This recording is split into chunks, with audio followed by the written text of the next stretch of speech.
On passe maintenant au premier exercice de la troisième série de TD du module protocole TCP/IP.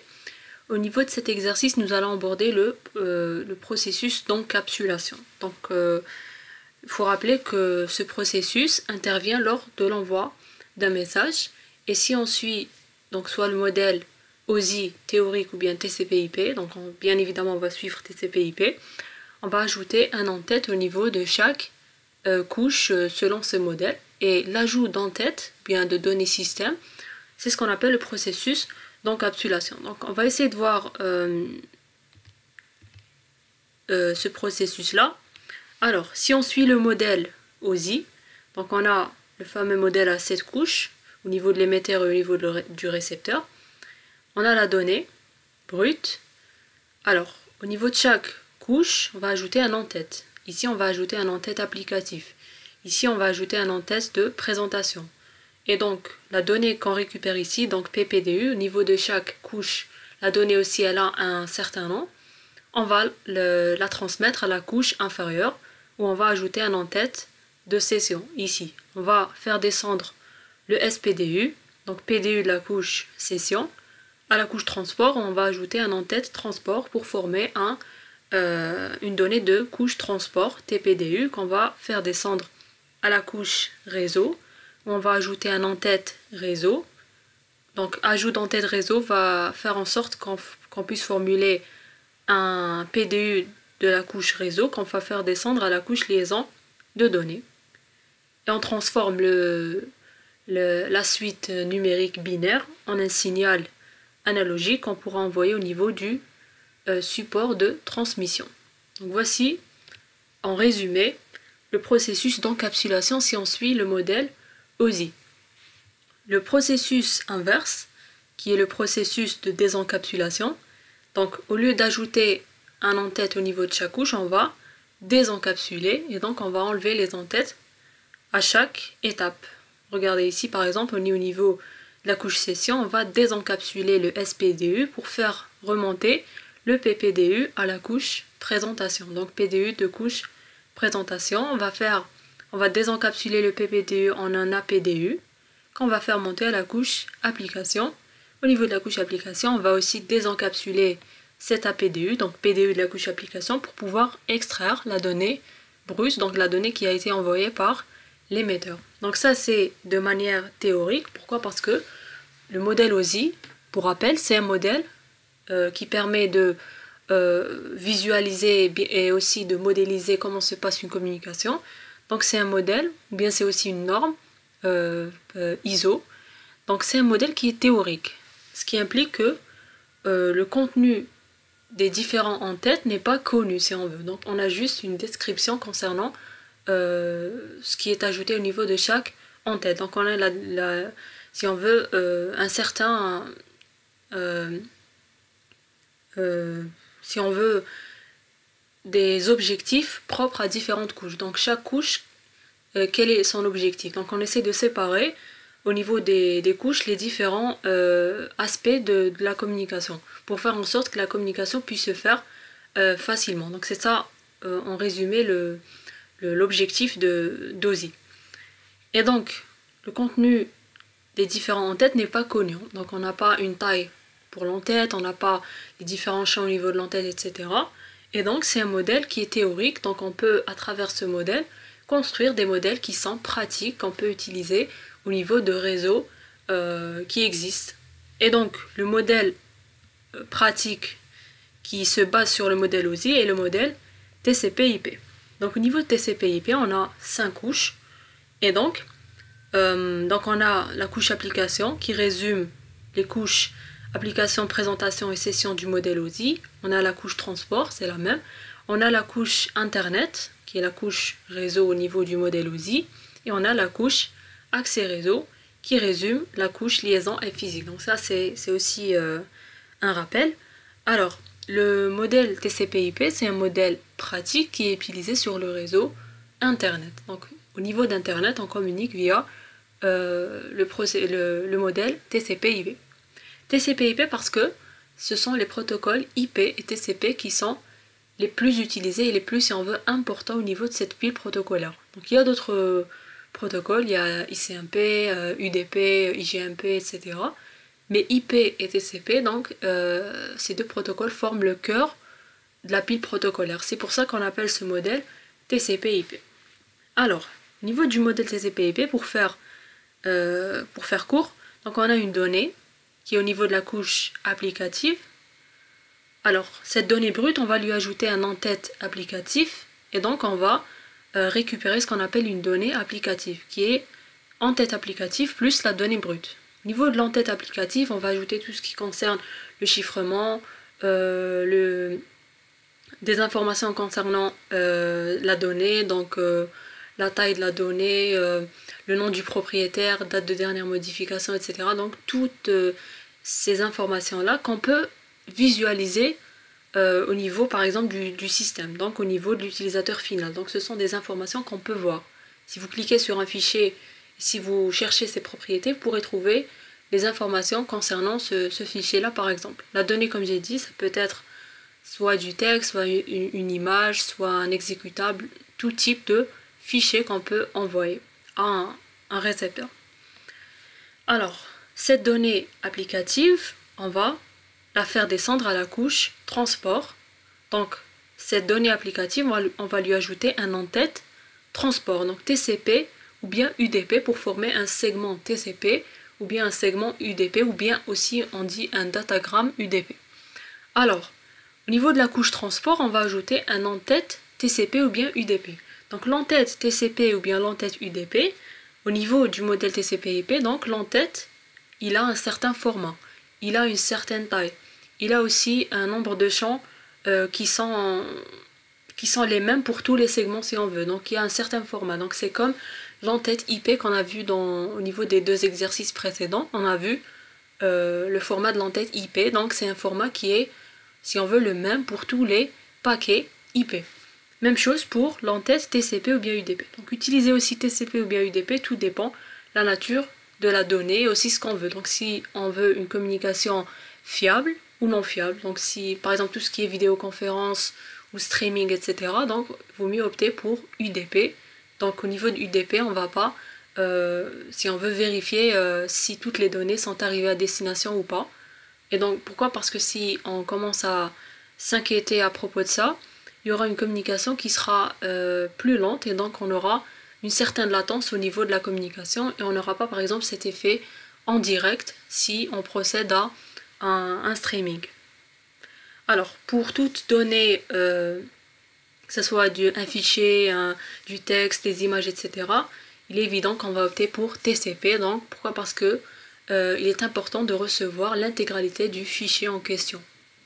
Donc voilà pour l'utilisation de TCP ou bien UDP, donc tout dépend de la nature de la donnée.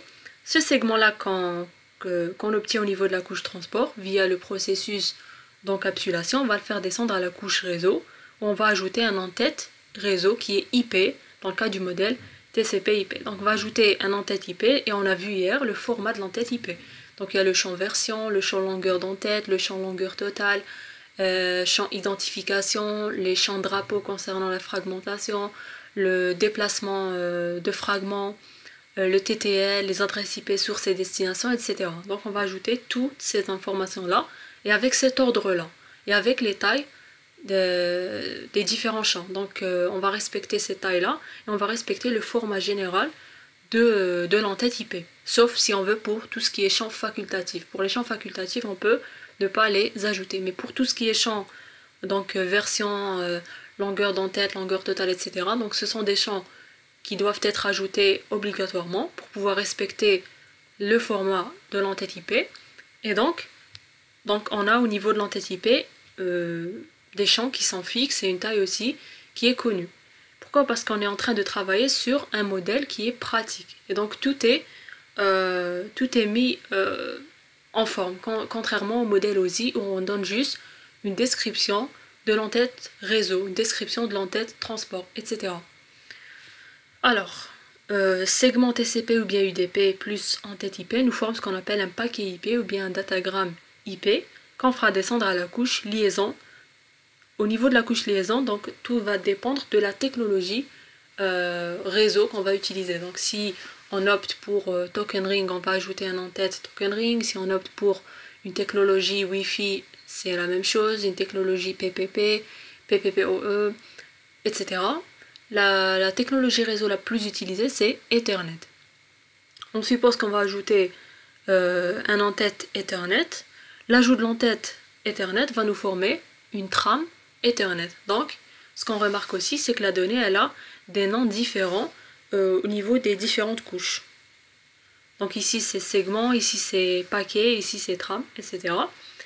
Ensuite, on va transformer le signal numérique en un signal analogique et l'envoyer au niveau du support de transmission. Pour la désencapsulation, alors au niveau de la couche liaison, on va recevoir la trame Ethernet. Au niveau de cette couche-là, on va vérifier le contenu de l'en-tête Ethernet, notamment l'adresse MAC de destination. Si l'adresse MAC nous correspond, on va faire remonter, on va désencapsuler la trame pour pouvoir récupérer le paquet IP qu'on va faire monter à la couche réseau. Au niveau de la couche réseau, on va lire le contenu de l'en-tête IP. On va par exemple vérifier l'adresse IP de destination si elle nous correspond.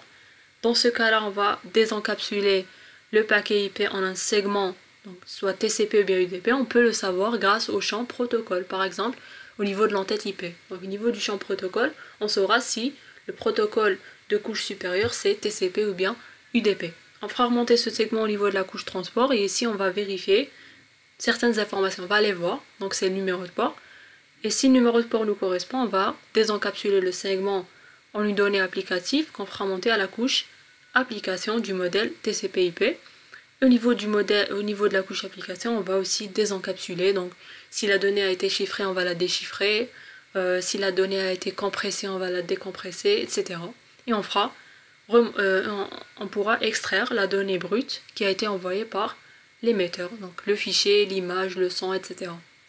Voilà en gros pour le processus d'encapsulation, donc au niveau de OSI ou bien au niveau de TCP/IP. Bien évidemment, on va s'intéresser au TCP/IP. Pourquoi? Parce que le module, c'est l'étude de la pile protocolaire TCP/IP. Donc il y a aussi des vidéos au niveau de ma chaîne où je détaille ce processus-là, donc que ce soit OSI ou bien TCP/IP. Alors, on revient à l'exercice. Alors, au niveau du premier exercice, on nous donne une trame qui est constituée de 4 parties, en-tête et données. Donc on a la partie A, la partie B, la partie C et la partie D. Alors pour la partie B par exemple, on sait que c'est l'en-tête IP. On l'a vu au niveau des 2 exercices précédents.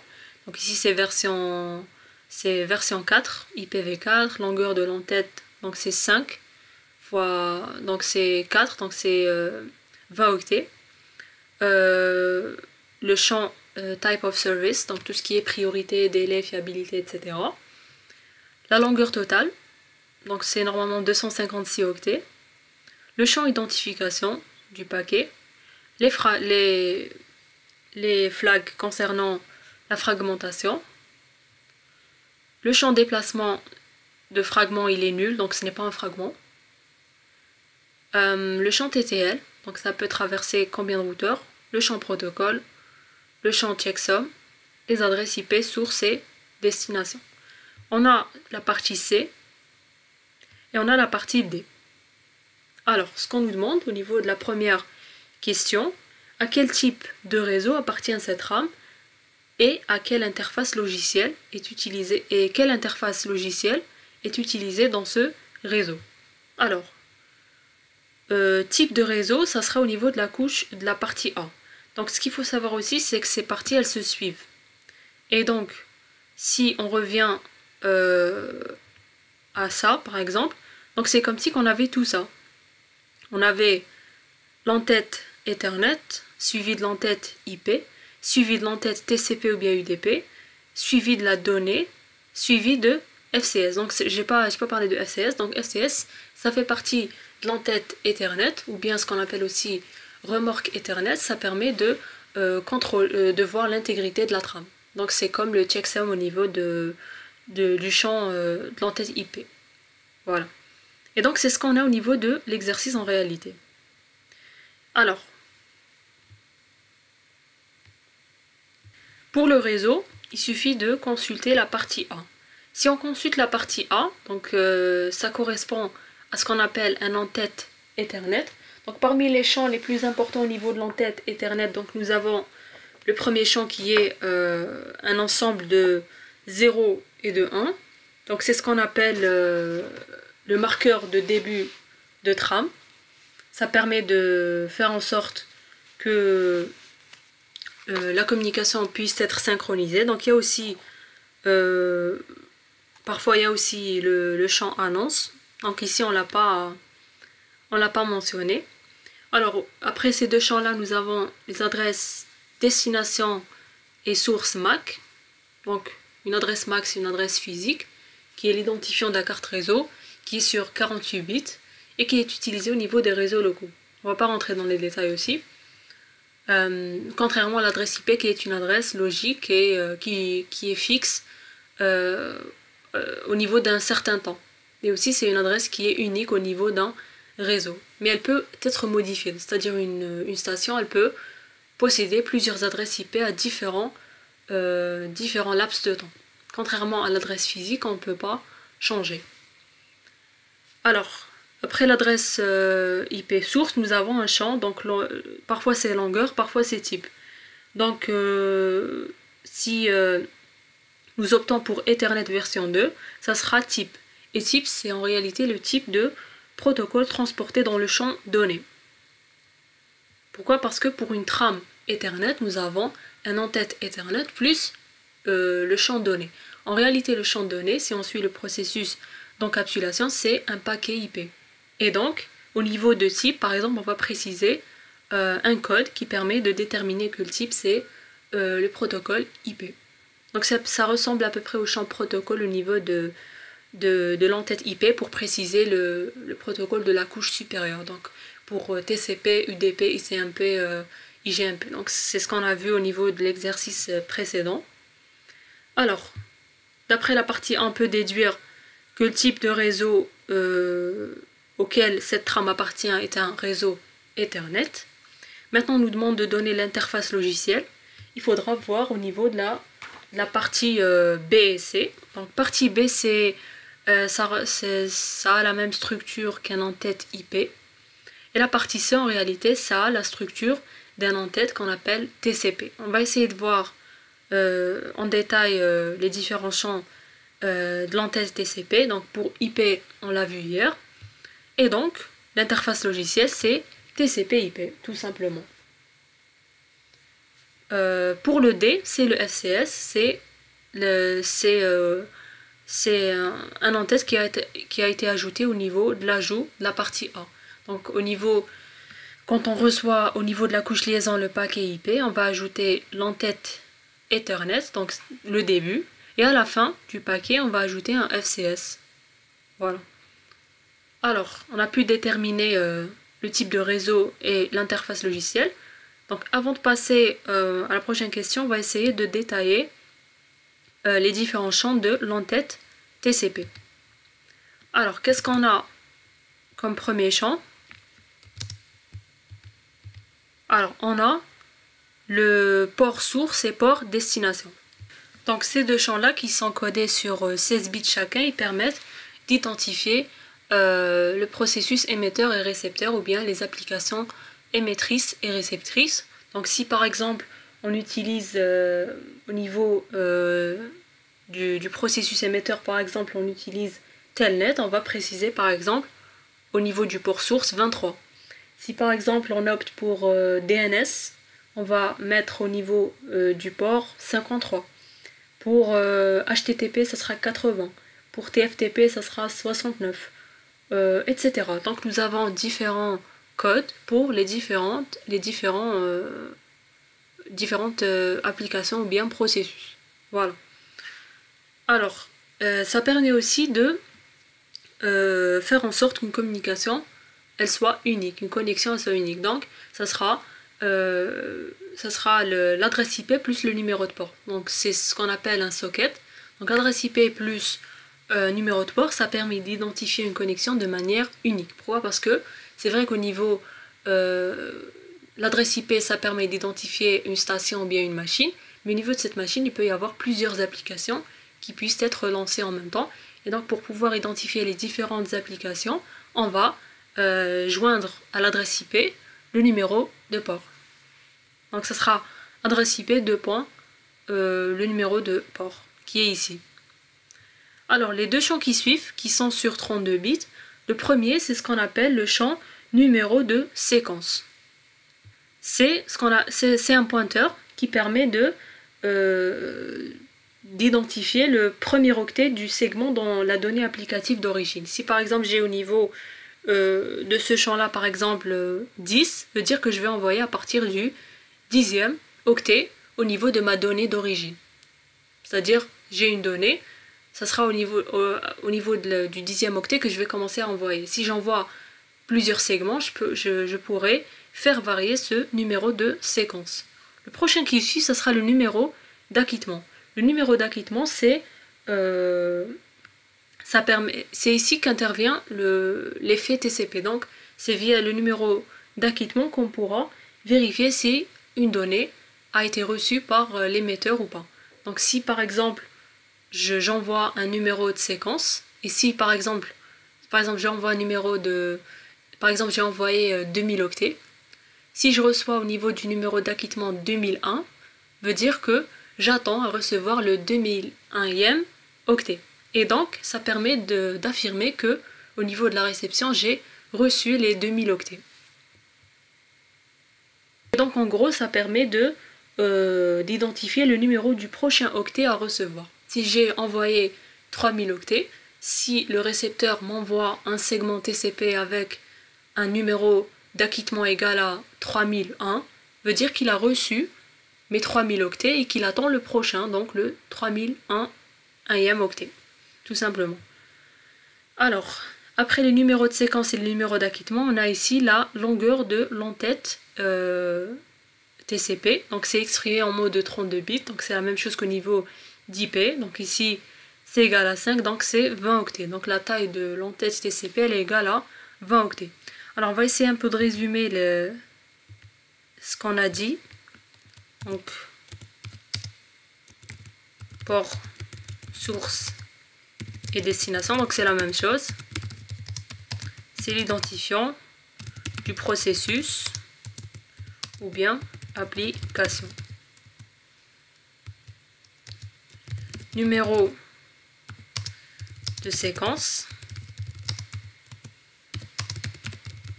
numéro d'acquittement. Alors pour le numéro de séquence, c'est la position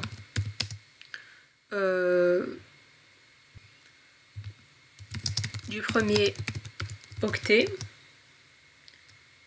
de ce segment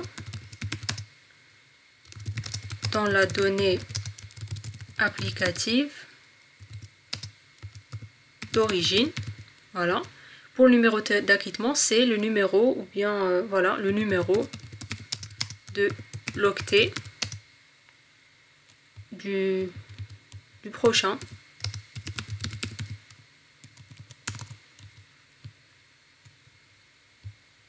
octet à recevoir.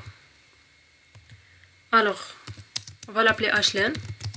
C'est la taille de l'entête TCP exprimée en mots de 32 bits. Le prochain champ qui est ici, donc il y a un point d'interrogation, c'est un champ réservé. Donc c'est un champ qui n'est pas utilisé et qui a un usage spécifique, par exemple militaire. Mais c'est un champ qui n'est pas pour l'instant utilisé, qui sera peut-être utilisé ultérieurement si on procède par exemple à une mise à jour du protocole TCP par exemple. Voilà. Alors après ce champ-là, nous avons 6 bits. Donc on a le bit U, A, P, R, S et F. Donc c'est aussi des flags. Donc des drapeaux. Donc on en a 6. U, A, P, R, S et F.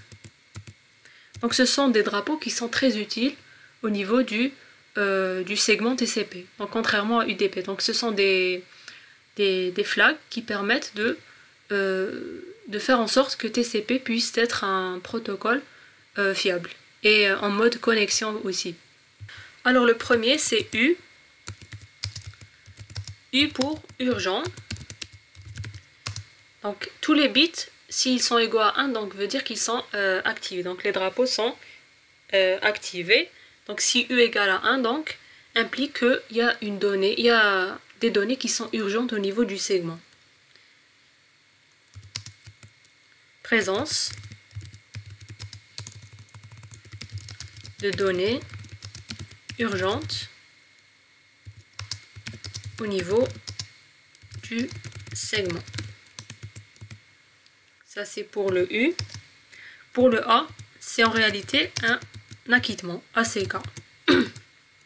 Et donc, s'il est égal à 1, veut dire que le segment, c'est un segment d'acquittement. Veut dire que on est en train d'informer l'émetteur qu'on a bien reçu ces données. Et dans ce cas-là, le champ numéro d'acquittement, il est valide. Donc si on veut, il est en relation avec ce champ-là. Après le A, nous avons le P, ou bien push. Donc s'il est égal à 1, veut dire que ce segment, il requiert un push pour forcer le transfert vers une couche supérieure. Donc on fait en sorte de faire remonter le segment aux couches supérieures.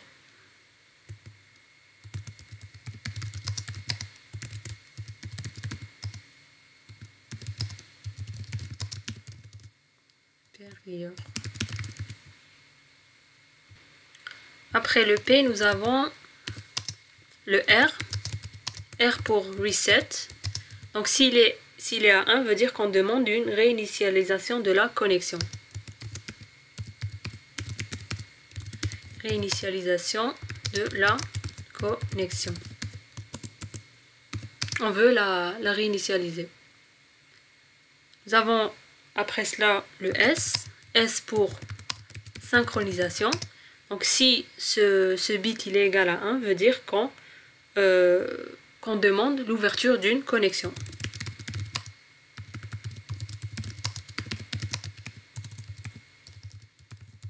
TCP. Et là intervient le côté connecté du protocole TCP. Donc il y a une connexion qui est initialisée, qui est fermée, qui peut être réinitialisée, etc. Donc c'est grâce à ces drapeaux. Et pour le F, donc c'est fin.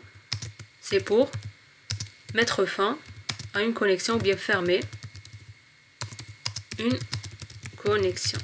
Donc voilà pour les drapeaux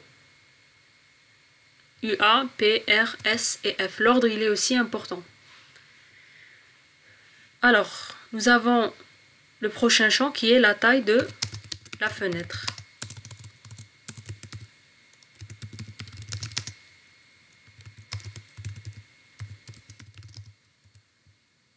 Alors la taille de la fenêtre c'est le nombre d'octets qu'on peut recevoir. C'est-à-dire que si elle est positionnée à 3000, on peut recevoir uniquement des segments avec des données de 3000, pas plus. C'est aussi un champ qui peut être variable, donc au niveau de la communication, au niveau d'une même connexion, on peut faire varier cette fenêtre, tout dépend des besoins. C'est-à-dire que au bout de cette taille, je peux acquitter. C'est la taille maximale. Donc c'est la taille des informations que l'on peut recevoir.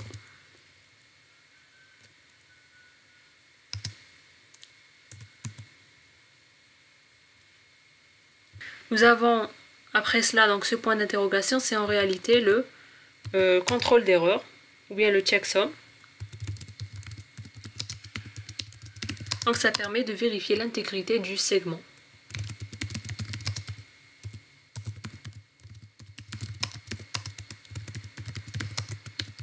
en-tête et données y comprises. Après cela, nous avons un champ sur 16 bits qui est le pointeur d'urgence.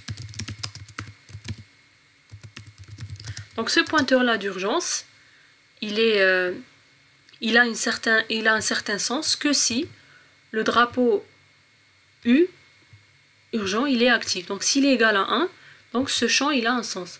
En général, s'il est égal à 0, le champ il est à 0.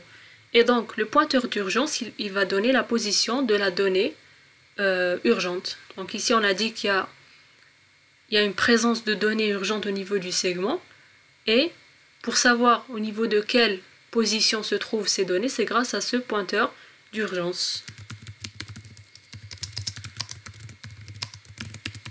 Si par exemple je mets 20, je veux dire que c'est à partir du 20e octet que la donnée commence à être urgente. Donc avant 20, ce n'est pas une donnée qui est urgente.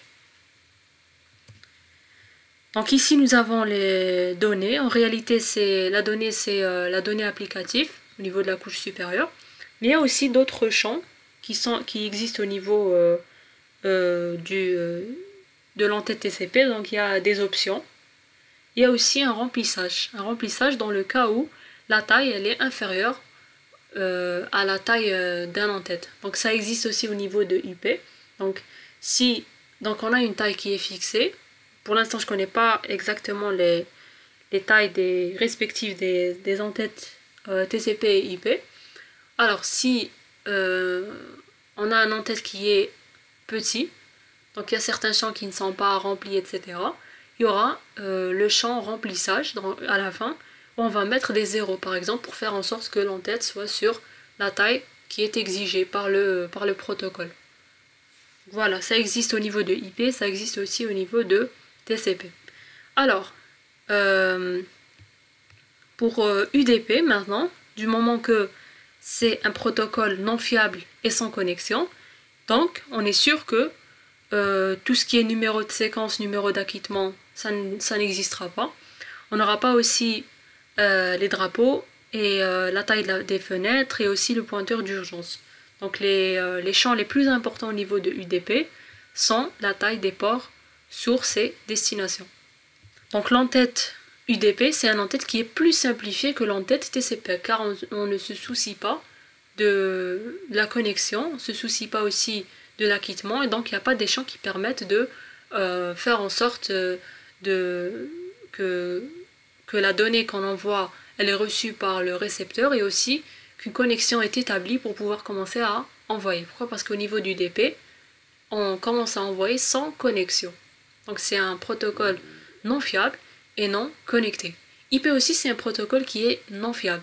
C'est pour ça qu'il fait appel à TCP pour faire en sorte que les données puissent être soient bel et bien reçues par le récepteur.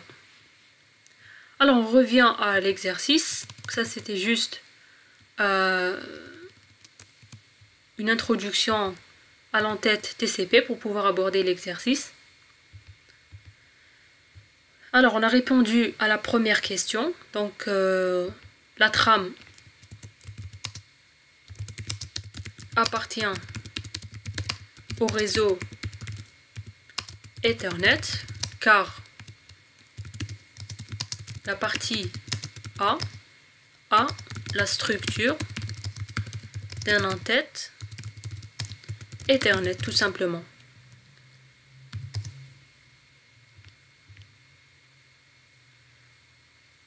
Interface logicielle, l'interface logicielle utilisée c'est TCP/IP.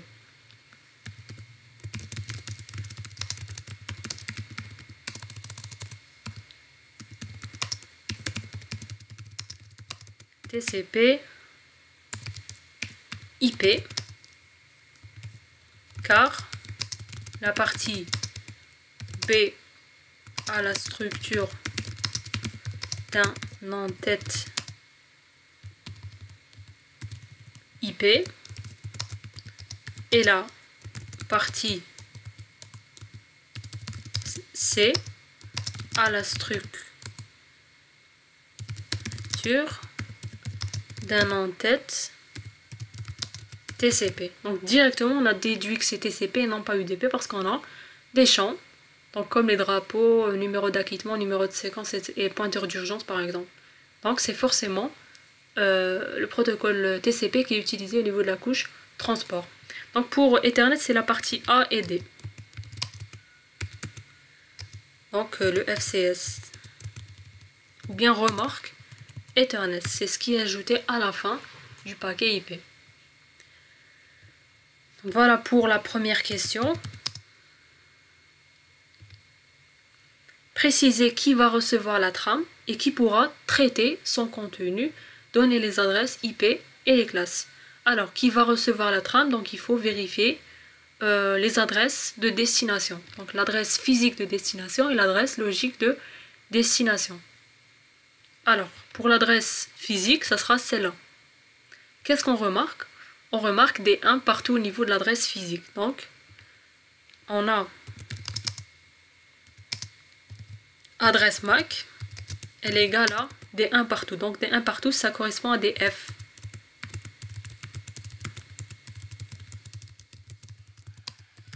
Alors, cette adresse-là, cette adresse MAC, correspond à une adresse MAC de diffusion. Et qu'est-ce qu'on a aussi? On va avoir le champ adresse IP de destination. Ici aussi, c'est adresse MAC de destination. Au niveau de l'entête Ethernet, c'est le premier champ. L'adresse MAC de destination, c'est le premier champ. Au niveau de l'entête IP, l'adresse source, là, on commence par adresse source suivie de adresse de destination. L'adresse de destination, c'est celle-là. Et donc, il suffit de convertir cette adresse IP en décimale.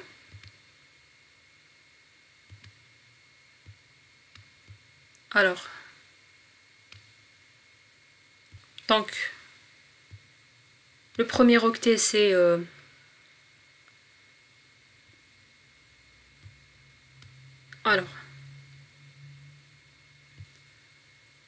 donc c'est 8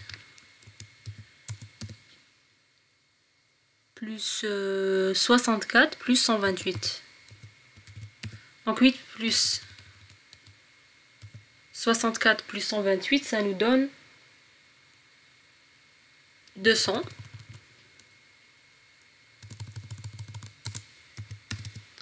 Point. Ici, ça sera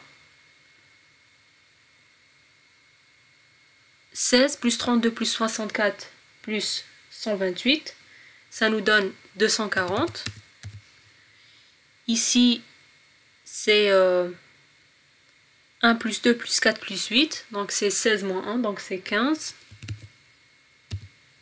Et ici, c'est 1 plus 8 plus 128. Et ça nous donne 187. J'ai juste converti l'adresse IP du binaire vers le décimal. Donc du moment que le premier octet il est égal à 200, donc c'est une adresse de classe C. Et donc le masque il est sur, donc on a 24 bits pour la partie réseau, donc un slash 24. Alors ce qu'on peut déduire d'après ces deux informations là, donc déjà qu'est-ce qu'on nous demande au niveau de la question? Qui va recevoir la trame et qui pourra la traiter.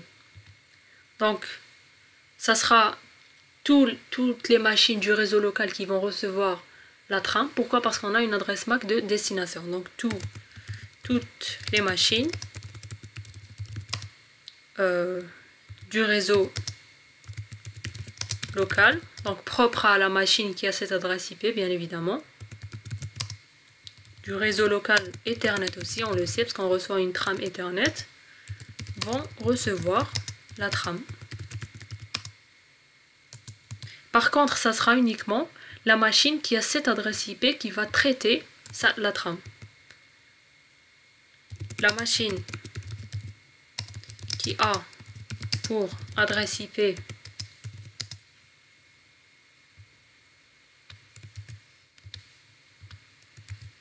est la seule qui sera en mesure de traiter cette trame. Pourquoi? Car au niveau du processus de désencapsulation, toutes les machines, elles vont recevoir cette trame. Elles vont vérifier l'adresse MAC de destination. Qu'est-ce qu'elles vont trouver au niveau de l'adresse MAC de destination? Elles vont trouver une adresse de diffusion. Et quand on trouve une adresse de diffusion, ça veut dire qu'on peut désencapsuler la trame et faire monter le paquet à la couche réseau. Donc toutes les machines vont faire ça. C'est pour ça que j'ai dit que toutes les machines vont recevoir la trame. Donc ils ne vont pas la détruire.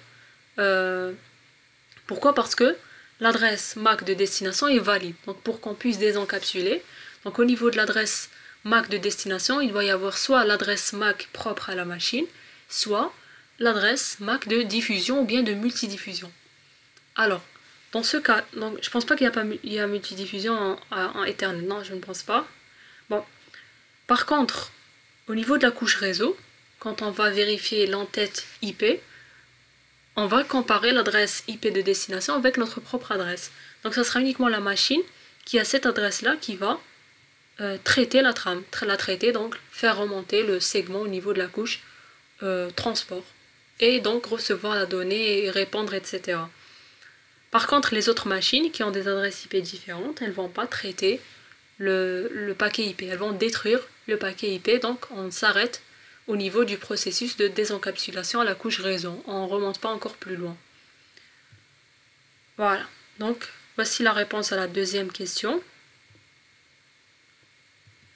Donc toujours quand on nous demande destination, il faut checker les adresses physiques et logiques de destination au niveau des différents entêtes. Troisième question, on nous demande de donner la longueur du bloc C.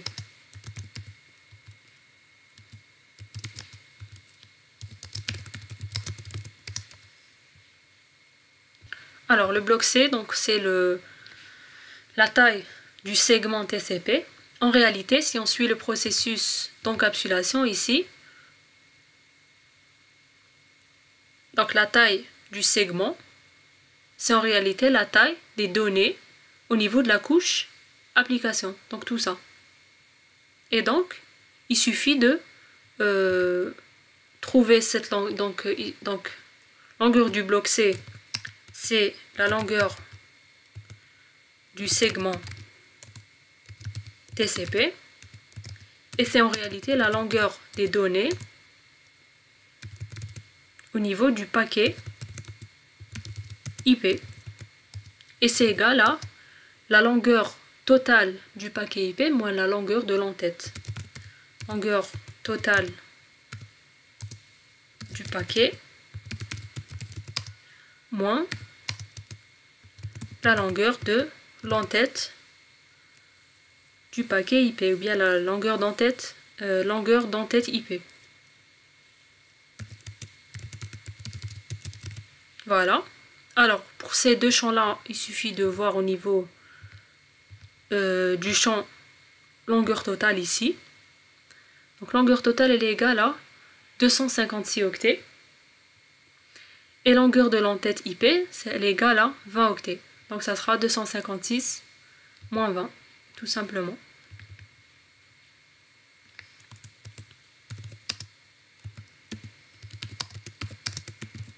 Et donc, c'est égal à 236 octets. Voilà pour la troisième question. Alors, on nous demande, est-ce que le contenu de cette trame peut traverser 10 routeurs? Vrai ou faux? Justifié. Traverser un nombre de routeurs revient à vérifier le champ time to leave ou bien TTL au niveau de l'entête IP. TTL, ici, il est égal à 1 plus 4, donc il est égal à 5, donc c'est faux. Donc, notre trame ne peut traverser que 5 routeurs au maximum, et donc, elle ne peut pas traverser 10 routeurs. Et donc c'est faux, car le champ TTL au niveau de l'entête IP est égal à 5. Donc s'il était égal à 10, ça aurait été correct.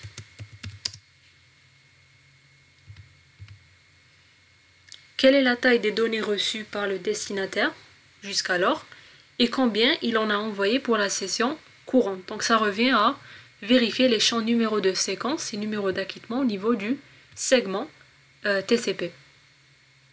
Alors, on va calculer la taille du numéro de séquence et le numéro d'acquittement. Pour le numéro de séquence, donc c'est toujours le premier, suivi du numéro d'acquittement. Alors c'est 256 plus 16 plus 4 plus 1. Alors, numéro de séquence, c'est 256 plus 16 plus 4 plus 1. Donc c'est égal à 277 octets. Pour le numéro d'acquittement, il est égal à donc 256 plus 64 plus 1. 256 plus 64 plus 1, c'est égal à 321 octets. Alors, le numéro de séquence, ça sera le numéro, la taille des données qui ont été envoyées.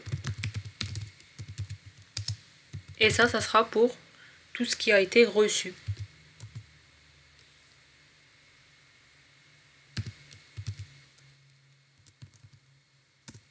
Alors, l'émetteur, il a envoyé 277 octets, il a reçu 321 octets.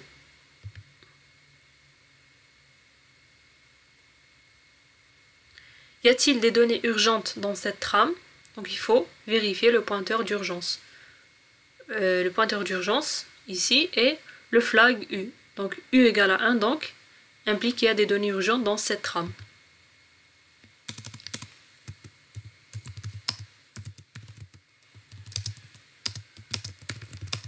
Présence de données urgentes au niveau de la trame. On nous demande de donner la taille des données urgentes.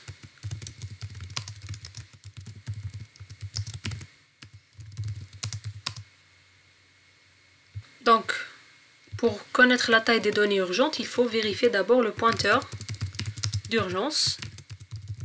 Il est égal à combien? Alors ce champ-là, il est égal à 16 octets. Donc c'est à partir du 16e octet que la donnée commence à être urgente. En réalité, c'est une position. Alors, position par rapport à quoi? Par rapport à la donnée véhiculée par le segment TCP. Et donc, il faut calculer la taille des données au niveau du segment TCP. La taille des données au niveau du segment TCP, donc ici, donc taille des données urgentes, ça sera longueur totale, longueur des données au niveau du segment, moins le pointeur. Tout simplement.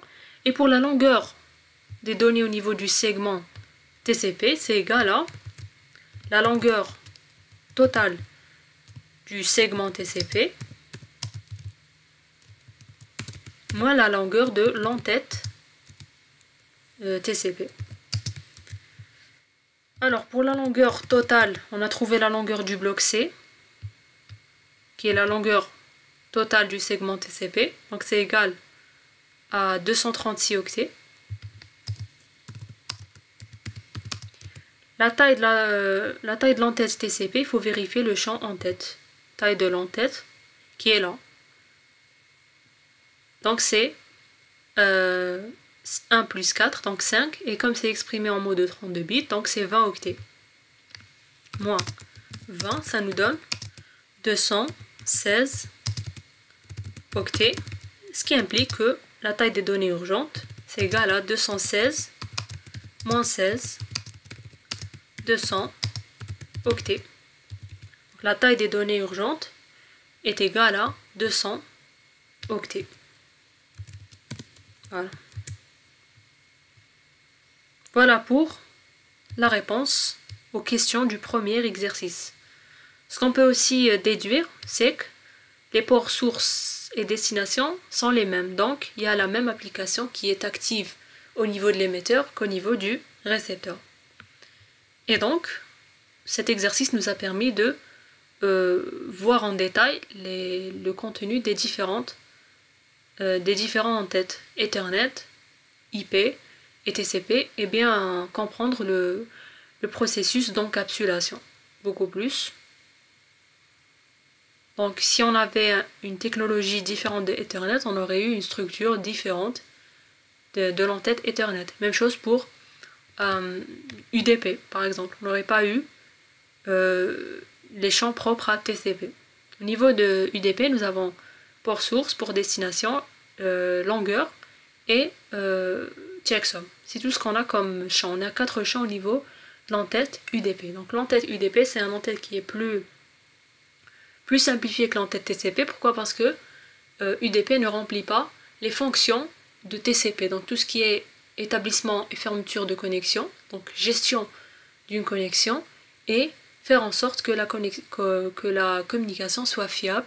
Donc si on a des paquets qui ne sont pas reçus, il faudra les acquitter. On verra par la suite un exemple d'échange en utilisant le protocole TCP. Donc comment garantir qu'il y ait des données qui puissent être retransmises même si elles ont été perdues.